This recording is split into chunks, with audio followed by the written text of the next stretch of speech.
Bonjour ou bonsoir chers auditeurs et chères auditrices de notre web radio R212, notre chroniqueur de l'ODJ partage son avis et sa réflexion avec vous, dans cet article intitulé Maroc-Égypte, quand le libre-échange tourne à l'affrontement commercial. Le voici en podcast pour vous. Notre journaliste ouvre son propos de la manière suivante. Un accord de libre-échange sous haute tension, les relations commerciales entre le Maroc et l'Égypte traversent une zone de turbulence. Alors que l'accord d'Agadir, signé pour fluidifier les échanges entre plusieurs pays arabes, devrait garantir un commerce équitable, la réalité est bien différente.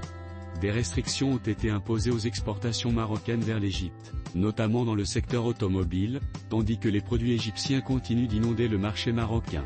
Une situation qui a conduit Rabat à réagir en instaurant des taxes et en lançant une enquête anti-dumping sur certains produits importés d'Égypte.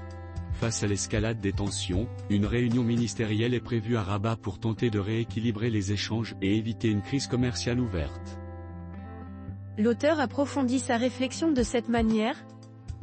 Loin d'être un simple différend technique, cette situation révèle un déséquilibre commercial de plus en plus criant. En 2024, les importations en provenance d'Égypte ont bondi à 804 millions de dirhams, tandis que les exportations marocaines vers le Caire ont chuté drastiquement à seulement 50 millions de dirhams. Le fossé s'élargit, et la patience marocaine s'amenuise.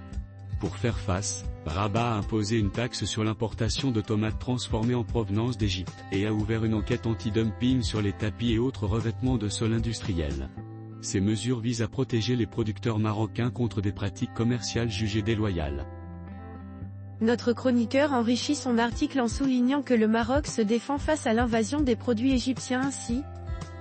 Ce conflit commercial met en lumière une dynamique plus large, jusqu'où un pays doit-il accepter un libre-échange déséquilibré avant de riposter ? Alors que les voitures marocaines peinent à passer les barrières douanières égyptiennes, ces mêmes véhicules respectent pourtant les normes européennes et sont exportés sans problème vers des pays comme la France ou l'Espagne. Cela pose une question cruciale, ces blocages sont-ils réellement justifiés par des impératifs de conformité ou s'agit-il d'un protectionnisme déguisé ?